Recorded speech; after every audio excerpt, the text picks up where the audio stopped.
vast land, intense and full of extremes. Spectacular landscapes lie next to overflowing multitudes of humanity. Wretchedness and decay blend with astonishing wealth.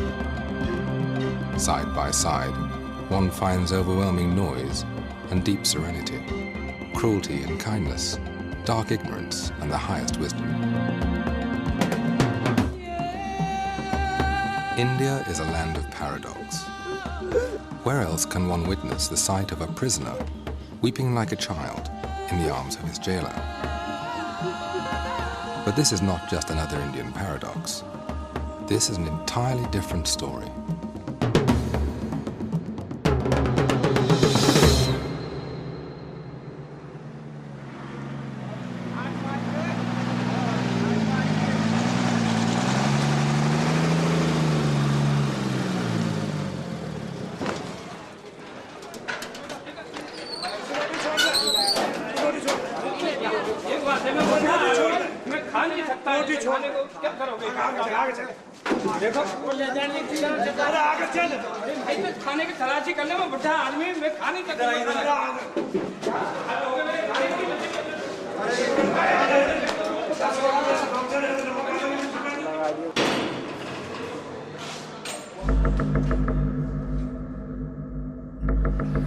I came to Tihar in 1988.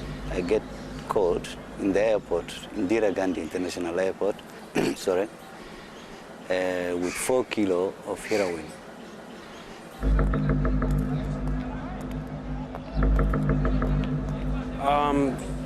Put here on NDPS charge for allegedly possession of some charas.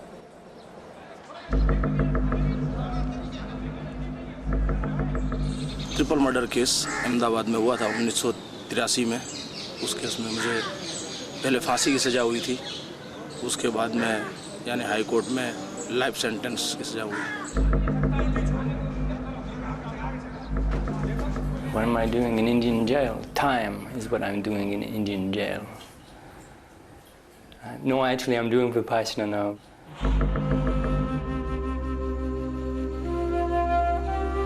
We are all prisoners, undergoing a life sentence, imprisoned by our own minds. We're all seeking parole, being hostages of our anger, fear, desire. Is there anyone who doesn't crave at one point or another to take something that is not his? Is there anyone who doesn't wish, at least once, to hurt the one who hurts him?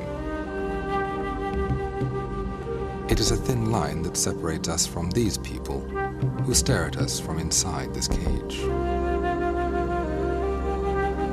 The same things that do not go beyond the threshold of our thoughts have crossed, in their case, the threshold of action.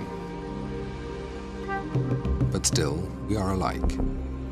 Inside our heads, we're all potential criminals.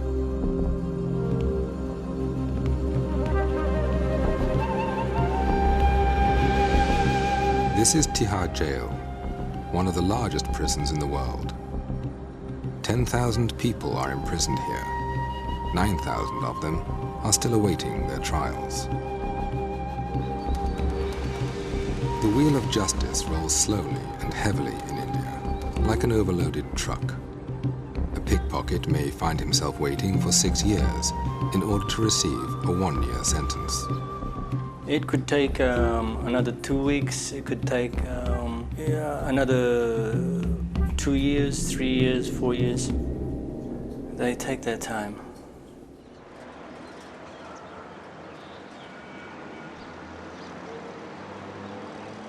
Located in suburban New Delhi, Tihar is India's best-known high-security prison. Due to its large population, it is divided into 4 separate jails. For decades, Tihar was notorious for its inhuman conditions. It was branded a veritable hell.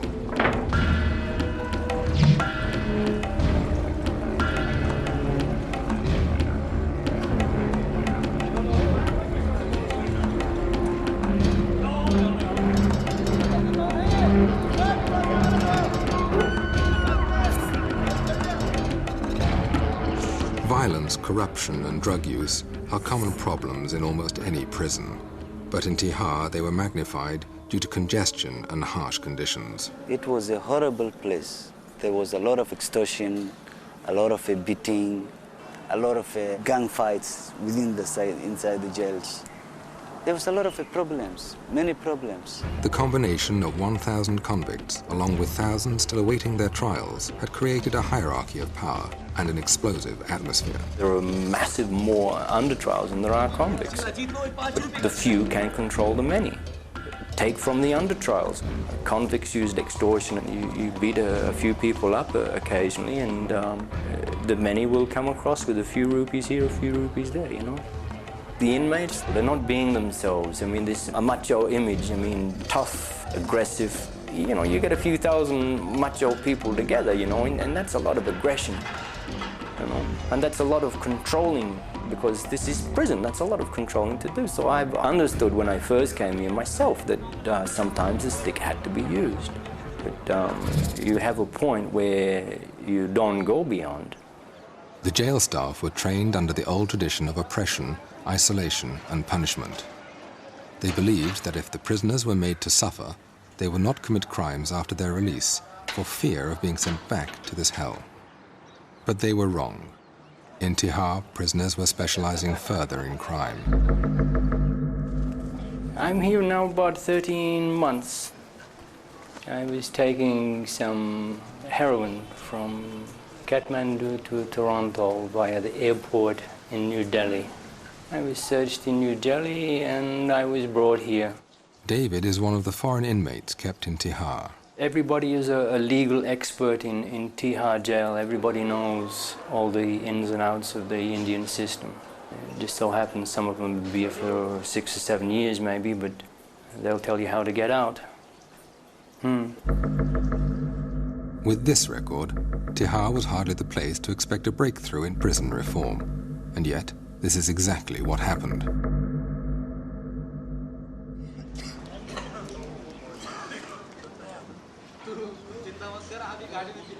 In May 1993, a new Inspector General of Prisons was posted.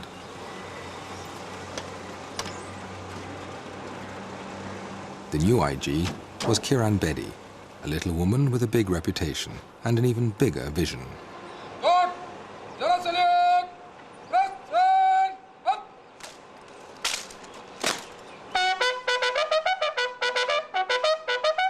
As India's first woman police officer, Bedi has always attracted controversy, using unconventional methods to achieve high goals. To me, she's a magnificent woman.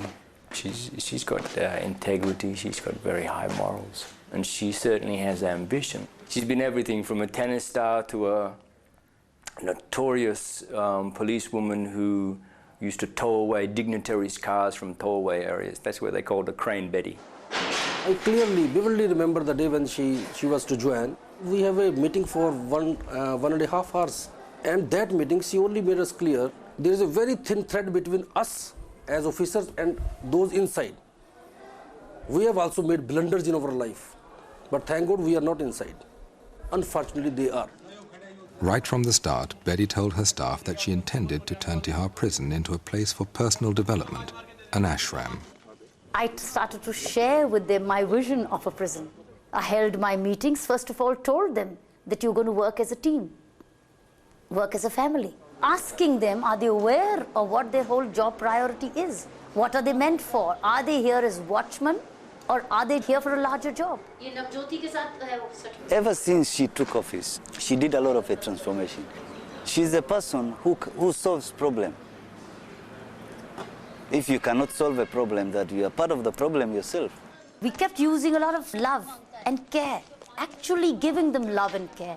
I allowed them books, canteen facilities, better medical care, clothing, radio, outside visitors. Before we were regarded here as, I don't know really what to, it's beyond description of the words.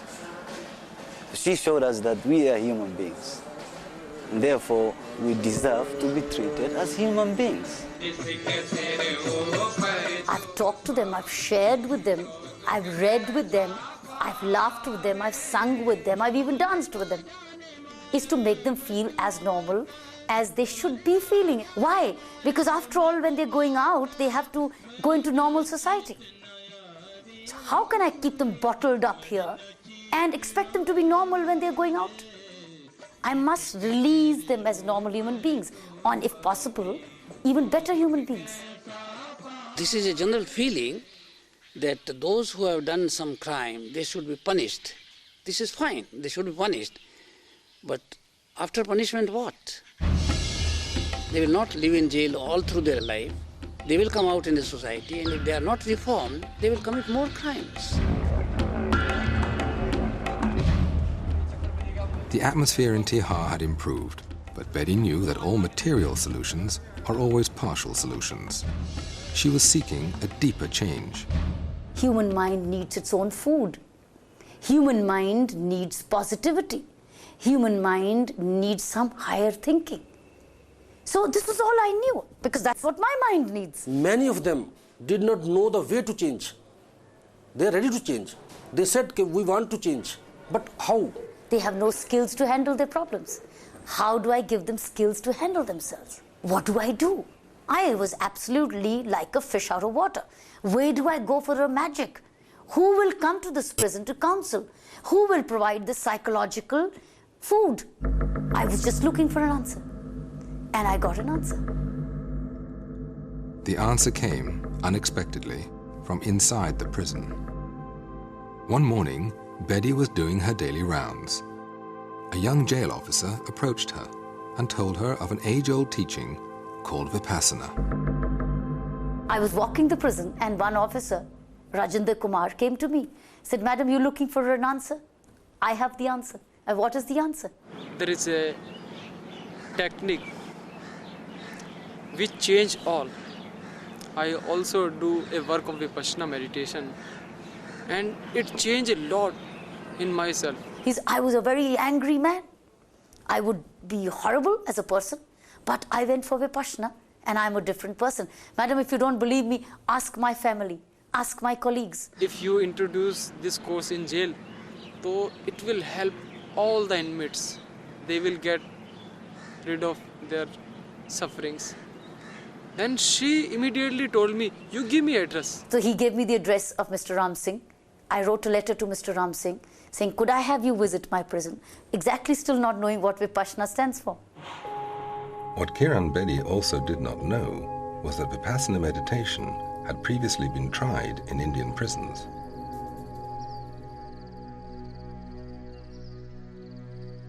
Vipassana is a journey of discovery, taken with closed eyes.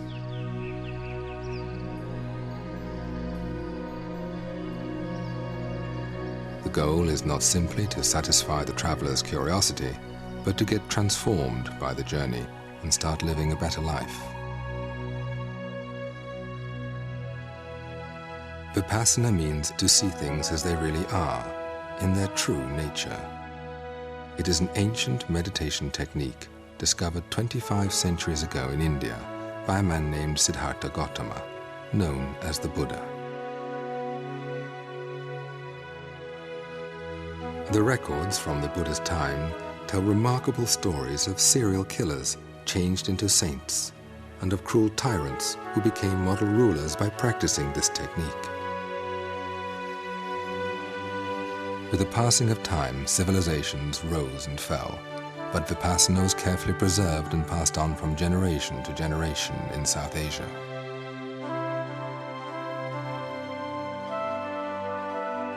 Today, it is taught by S.N. Goenka, an Indian who was born and grew up in Burma. Mr. Goenka learned Vipassana from his Burmese teacher, Sayaji Ubakin. In 1969, Mr. Goenka arrived in India and started teaching Vipassana. A few years later, he was given a challenge by the renowned Indian leader, Vinoba Bhave, to teach Vipassana to youngsters and to hardened criminals. I said, "I am here to serve. If you can arrange, I will teach the hard criminals in the jail. I will teach the students." He arranged in the school, and it was very successful. But he could not arrange in the prison because the rules of prison, manual of prison is such that A teacher cannot go and stay there, one has to stay outside, and that was not acceptable to me. When a course is given, I must be there with my students. It could not materialize. But later on, the Rajasthan government was good enough to relax their rules, and first course was given there in the Jaipur jail. In 1975, in Jaipur, prisoners learned Vipassana for the first time. Mr. Goenka insisted again on some conditions, and the prison authorities were trying hard to meet his demands.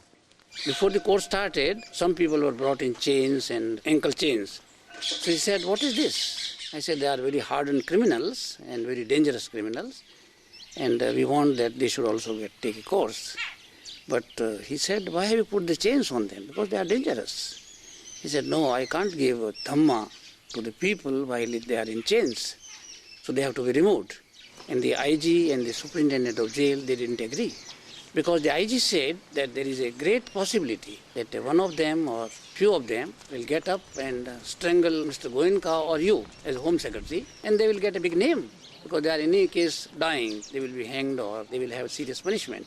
So we took little risk, and it was decided that they will put a guard close by, and if anybody got up menacingly towards us, he should be shot.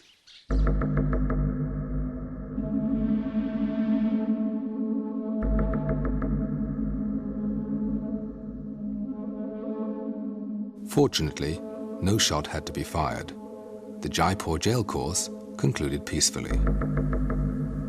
Its success led to more courses in other prisons. One of them was Baroda jail. The superintendent, Mr. Vora, was impressed by the effect of Vipassana on his prisoners and decided to take a course himself. After that, he arranged 5 more courses in Baroda jail. कैदियों के बीच और staff के बीच में जो coordination है वह भी अच्छे तरह से चल रहा है. कैदियों को अपने फैमिली के साथ का जो व्यवहार है वह भी अच्छी तरह से चल रहा है.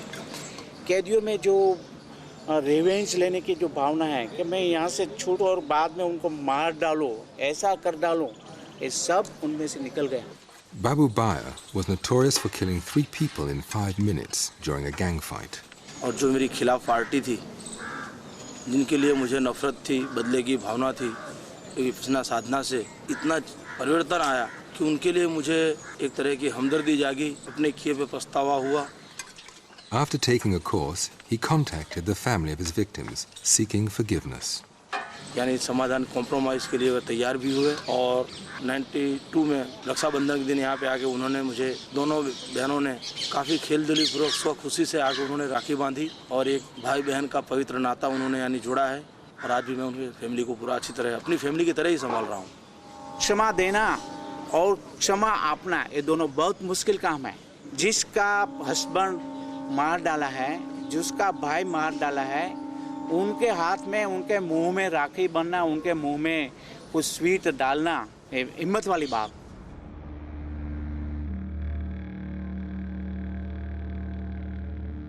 A Vipassana course is 10 days long. Students live in complete silence, meditating from early morning till night. For 10 days, they follow a basic code of moral conduct. They abstain from killing, stealing, lying, sexual activity, and the use of intoxicants. Without a base of morality, the mind will remain too agitated to investigate the reality within. Any physical or vocal action which is unwholesome, which goes against morality, which is immoral, starts with a impure mind, a negative mind. So you kill somebody, you can't kill somebody without generating tremendous amount of anger or hatred in you.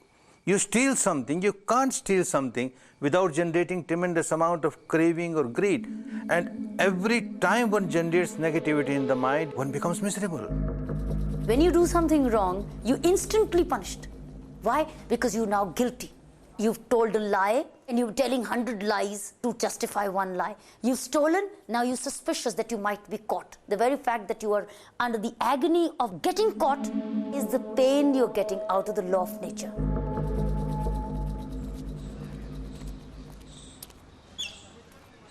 Back in Tihar, Kiran Bedi was preparing the ground for a Vipassana course. She said that if a course could be organized, I say, why not? we can do this. So there also the similar difficulties came. I said first condition is that some of the jail senior people should attend the course first, then only we'll agree. Unless the keepers of the prisoners change, prisoners will not change.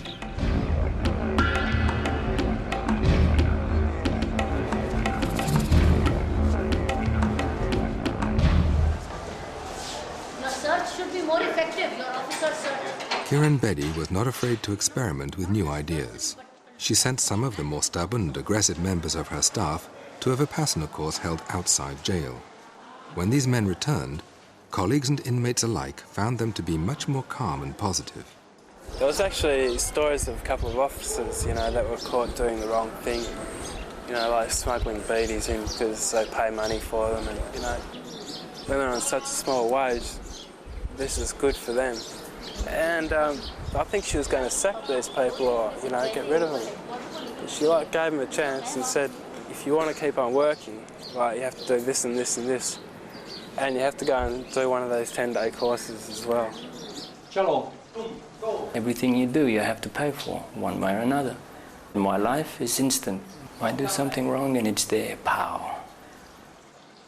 My family still don't know exactly where I am. My mother thinks I'm in India, but I didn't want to worry her to say where I was, so I thought I'd just tell her I was doing Vipassana, and I am.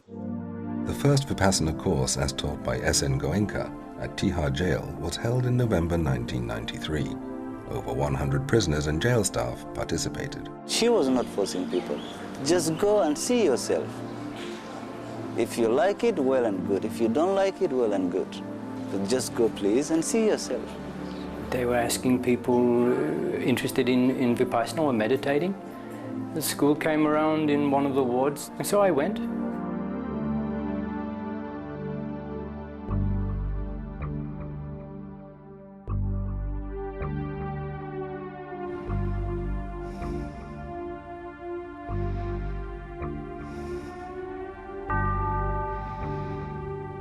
At first, all one is asked to do is to focus on one's own natural breath, to feel it coming in and out of the nostrils, and to maintain this awareness for as long as possible.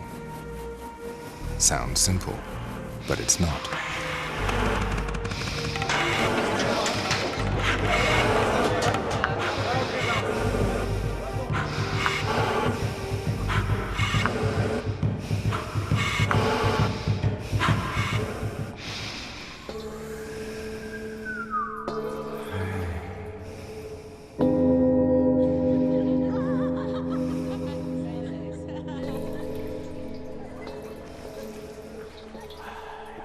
It's something which you can't avoid.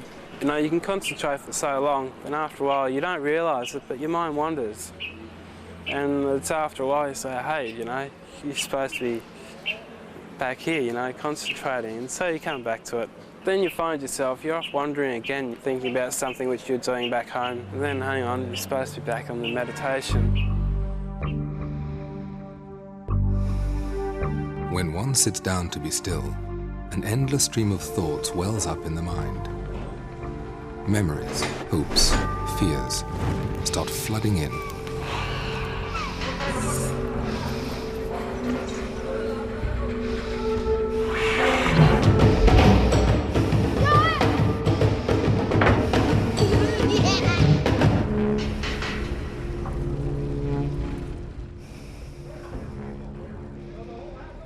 After a 3-day struggle, the mind quiets down. Thoughts become faint, faded, like passing clouds. By focusing for so long on the small patch of skin below the nostrils, the mind becomes so sensitive that it can feel the subtlest flow of breath. A new realm of sensations unfolds within this area. Itching, tingling, heat, pressure, natural physical sensations, never before experienced so vividly. Only then is one prepared to learn Vipassana. The whole idea with Vipassana is to go inside. And when you go inside and everything is quiet, and you're quiet, then you contact yourself, you can come inside yourself, and you can feel your sensations. Continuous awareness of physical sensations without reacting is the core of the Vipassana practice. Every sound, vision, taste, smell, everything that contacts the body instantly produces some sensation.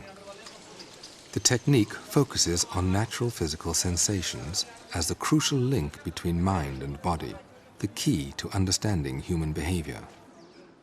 Through Vipassana, one realizes that one's own attitudes and addictions, suffering and happiness, are not caused by the outside world. It is the reactions to pleasant or unpleasant sensations the world evokes within the body that dictate one's actions and conditions the mind.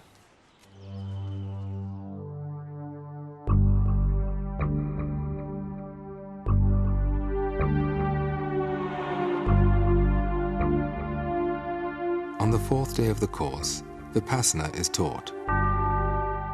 Students learn how to observe objectively all the sensations in their bodies, whatever they may be, without reacting to them. They watch emotions come and go. They watch pain come and go. They watch pleasure come and go. And they realize, not intellectually, but through their own experience, that nothing is permanent. Hatred, passion, greed are not abstract anymore. By watching the physical sensations accompanying these emotions, and by understanding their impermanent nature, one can actually start changing the habit of blind reaction. Between the two poles of expression and suppression lies a third option, mere observation.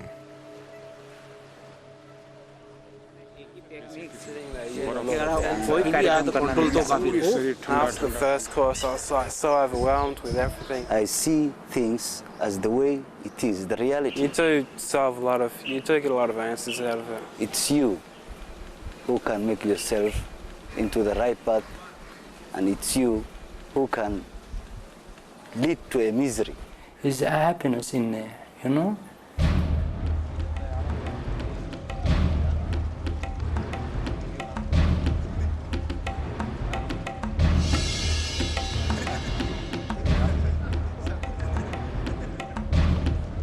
After the course, it was no looking back. Even for us, it was saying, hey, thank God we found a remedy. We found an alternative. We found a way to take them to. Then there was no looking back. The first Vipassana course in Tihar jail was followed by 5 more, and Kiran Bedi was once again thinking ahead. We became greedier. We were impatient. Why only 50, 60 when I have 10,000 people with me? So why can't we reach at least a large percentage of a massive course rather than going into small trickles to have a massive impact? They said, would you be able to arrange a course of over 1,000?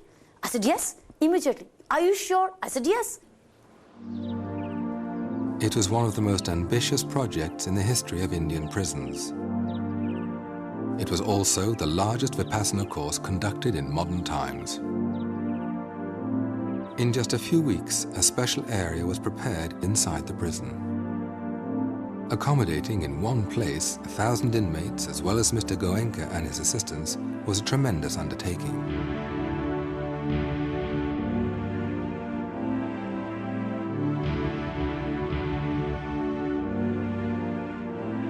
Nobody could believe that 1,000 prisoners could be put together and kept at a place because it's a grave security risk. मेरे से विपस्सना पूछ रहे थे, मैंने कहा मैं कौन हूँ बताने को। विपस्सना विद्या जो कि आप यहाँ शुरू कर रहे हैं एक एक्सपेरिमेंट, इससे आप को क्या लगता है कि यहाँ क्या बदलाव आ सकेगा? ये एक्सपेरिमेंट नहीं कर रहे हैं, एक्सपेरिमेंट तो हो चुके, यहाँ भी अच्छे उसके परिणाम आए हैं। परिणाम आते हैं तो लोग बैठेंगे नहीं, क्यों बैठेंगे? 10 दिन तक किसी को कहना तो मौन रहो, बिल्कुल नहीं बोलना, घबरा जाएंगे नहीं बेचारे। उनको कुछ मिलेगा तो बैठे, और मिलता है, खूब मिलता है। खूब तपना है, तपोगे ना? बहुत सुख से होता है। He pretends to be no saint. He is like a simple, humble teacher. He's not expecting anything in return. The way he's done it for prisoners for 10 days, he's lived in the prison for 11 days. He and his wife together. And it was no comfortable stay.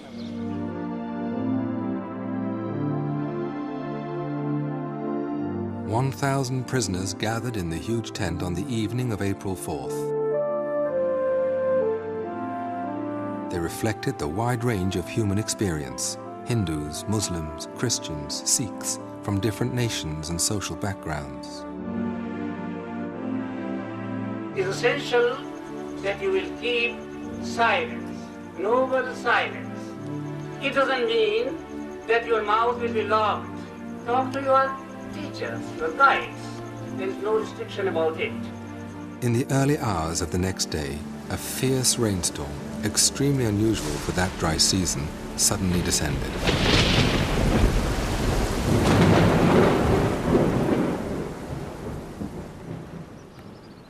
The tent collapsed.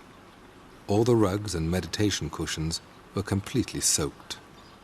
An emergency meeting was called at 3:30 a.m. to consider cancelling the course. Instead, measures were quickly put into action, allowing it to continue.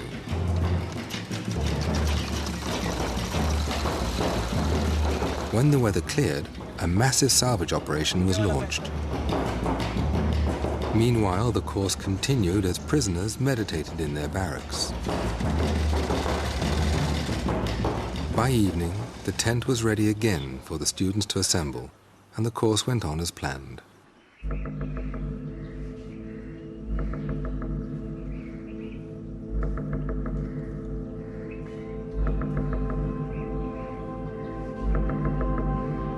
Nine days later, it was apparent that something unique had been accomplished. It actually changed people. It made my prisoners weep. It made them cry. They had realized what life actually could be. They had looked within, and within themselves they had seen the feeling of revenge. They had seen anger. They saw the disrespect and hurt they had caused to parents and society, and they wept, and they wanted to be different. I felt guilty that I have did a wrong thing. I have done a wrong thing. And what I have done, it's something which I can come out of it and correct it. That realization was the greatest magic. That's exactly what I was looking for. How do I realize them, make them realize they've actually hurt society? They're just all the time saying, we're innocent, we're innocent. We never hurt society, society hurt us. How do I convince them that you did hurt society at some stage of your life? Therefore, the law of nature has had its course, you're getting it today. So they learned it in Vipassana. I didn't have to say anything. They went up on the mic and said, we hurt society, but we seek forgiveness. That was the greatest magic. When the course ended, 1,200 participants and international guests witnessed the inauguration of the first Vipassana center to be established in a prison. Within 3 weeks, it began to offer Vipassana courses twice a month.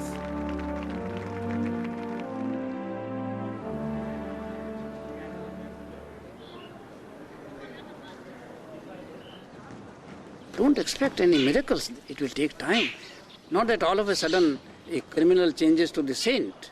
The beginning of change is there. And again, the environment in the jail is so bad that even if one course, it doesn't change the whole environment. So unless the environment is changed, other steps are taken, facilities given for their regular practice, then real change will occur. Vipassana courses, as taught by S.N. Goenka, are alike everywhere in the world. The same rules, same timetable, same instructions. The workers who serve the students during the course are volunteers who have already taken the course themselves.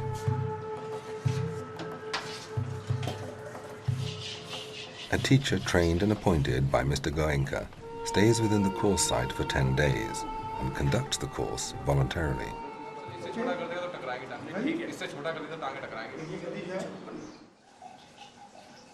Nothing is by accident, you know. I come, I'm caught, I'm here, all for a reason. I don't have to be caught going to Canada. I could have gone to Canada and then gone back and my life, this. It's all for a reason. After taking a few Vipassana courses, David asked to be transferred to the Vipassana ward and work there as a volunteer. When I first came, I thought, why is Vipassana here? Of course, when I say that, it answers itself, because this is where it's needed most. This is history in the making, you know. This is the first chance where Vipassana where this is being used in a prison system to possibly reform people. And if this does show results, then this could reform the whole prison system and the entire planet. And it happens here. If I scratch his belly, he should attack me. There you go. You're a cat? See, all I can really do is to try to set an example for other people. In doing this, then maybe they will try a little bit harder for themselves. David, the one-day course is on this date, no? We have 4 one-day courses. Yeah. Your 26th morning is jail 4. Yes. And 27th morning, I'm bringing jail 1, 2, and 3 together. So tell him we would need him at both the 9 o'clocks. Please tell the teacher. I cannot do anything Vipassana-wise for anybody. They have to do it themselves. The bottom line is you can't help somebody unless they want to be helped. And the Vipassana, if you can get through to them, is for themselves to get inside themselves to help. Twice a month, prisoners from different sections of Tihar arrive at the Vipassana ward to take a course. Some of them have done this a number of times. Each time they follow the same program. What differs is the personal experience. I call them bhikkhus when they come here, which is the monk, because this is in effect what they are. For 10 days they become a monk. A lot of people are under the impression this 10 days they come over here is so easy. It's not. You have to work. There's no sort of lazy way out of it. And actually going on the course sort of forces you to work. It's like being thrown into a swimming pool. You know, you have to swim then. It's not a matter of saying, yeah, I will learn to swim, I will learn to swim. It's when they throw you in the pool, that's when you have to swim. So when you go to this course, you have to do the 10 days. Next to the silent bubble of the course, on the other side of the wall, prison life flows along.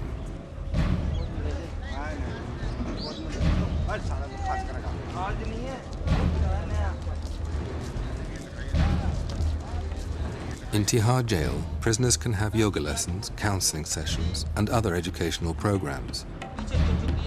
But a Vipassana course is quite different from these activities, and prisoners are not always aware of this fact. We're in jail, and jail have jail rules. This is Vipassana. Vipassana has Vipassana rules. And it happens to be that Vipassana rules are more strict than what the jail is. Some of them understand, some of them don't understand. You see, in jail they have the rules, but the game is to bend the rules as much as they can do, or change as much as they can to take control themselves. And they bring that same attitude in here. You still bathing, boy? And I say, no, this is not jail. That's jail. You want to go back to jail, you can go back to jail, but this is Vipassana. We do have a little bit of people who become jealous, maybe envious, because here people seem to get a little bit more than what other people do. They don't realize that the guys who come here are putting more into themselves. If somebody has had some sort of experience or self-discipline, then they seem to be falling into it much easier. Let's understand that 10 days is the basic, you know. I mean, this is the least amount of time necessary to get some sort of a spark to the candle. And sometimes that spark doesn't ignite. Maybe you need another spark, another spark. But after a couple, the light starts to flicker, it grows, and then the candle is lit. Change does not come easy way. Change takes a time. And as I told you earlier, that this revenge, which I had, and anger, quick temper, is still subsiding. I'm not telling you exactly it went off completely one time, bam, I did a Vipassana, I sit down and it just went out like that. It's still subsiding, subsiding, subsiding.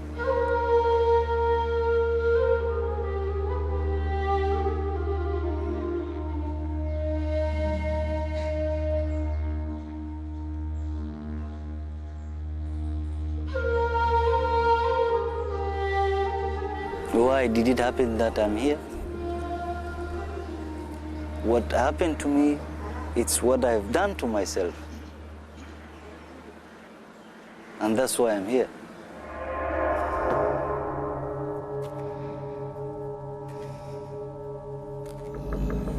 I don't trust people as I used to do.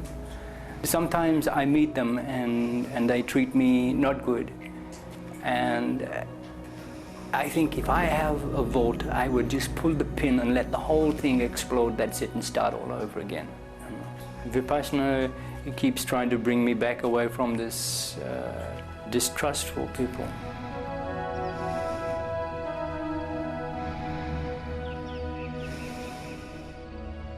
I'm here now doing Vipassana, and it's your way of life. The way you talk to people, the way you think, the way you act, the way you do things for people or don't do things for people. The art of living, they call this.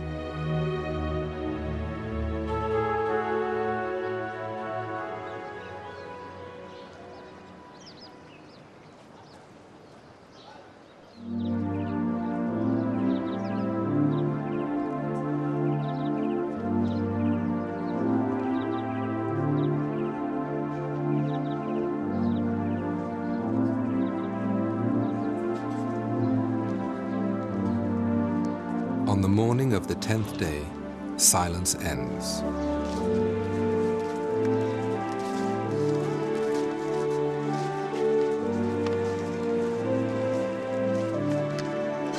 On this special day, it becomes clear how long a journey it has been.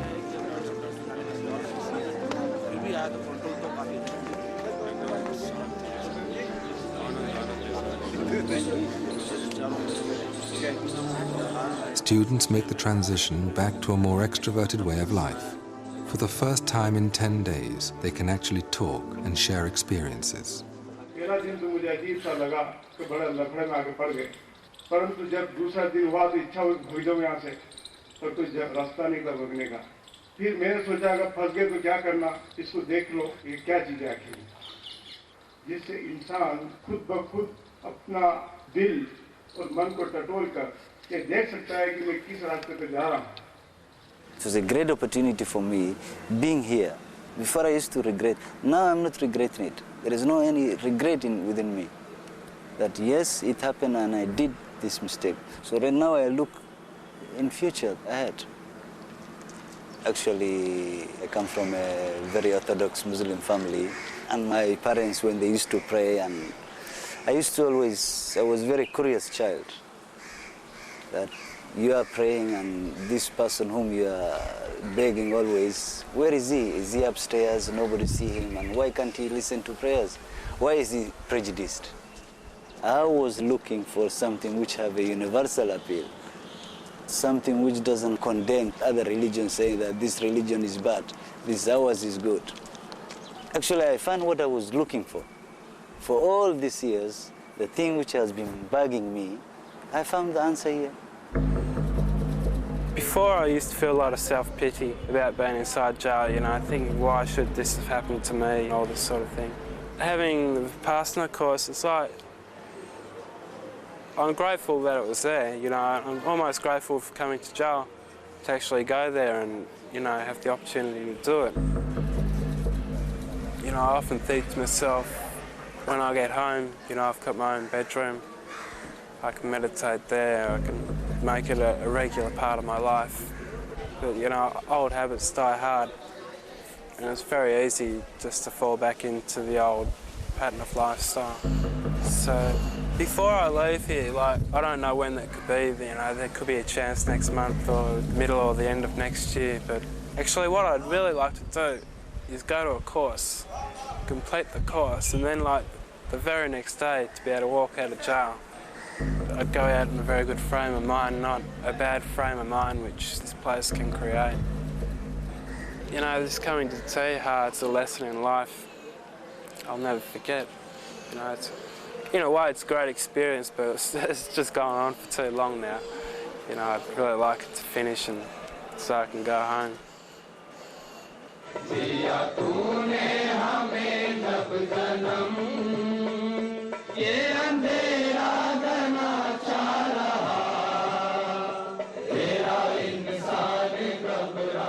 It sure has come a long way. Earlier prisons were not being opened for this course. Some were not. But now the government of India sent out a circular to all the prisons in India to encourage Vipassana courses. Because the prisons were capable of receiving it. Staff was accepting this. The community outside was expecting this to happen. You know, there was a positivity of a belief that this can happen in the prison now. People who were being released from the prison were not coming back anymore. Outside, people had started to see the change in their thinking and behavior. So there's been no looking back.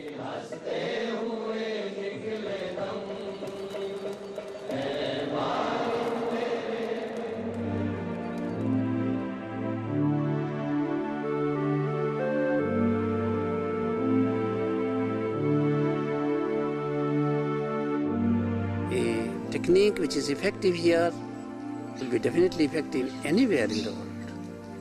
Prisons in the West and the prisons in the East, men in the West, men in the East, no difference of degree. But totality, we are the same people all over the world. The traditions are different, culture is different, but man is not different. His attitude is not different. Governments are not different. It looks that government in India may be harsh and the prison conditions are very bad. It's a comparative picture. Even if you build all good things in the jail and all facilities, it doesn't mean that it is a good prison. What is the attitude of the people? That is very important. When a Vipassana course ends in Baroda jail, a special event takes place. In the presence of social workers and guests supporting the Vipassana program, the superintendent, a Vipassana student himself, greets the inmates coming out of the meditation hall.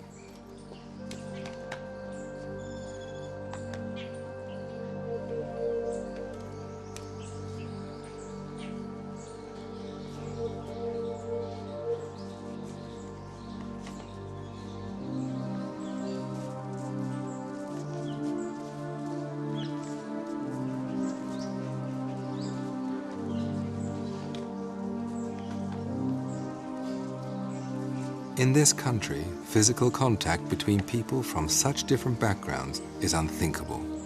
But on this day, barriers are broken.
There was one question one time I asked Ranbedi.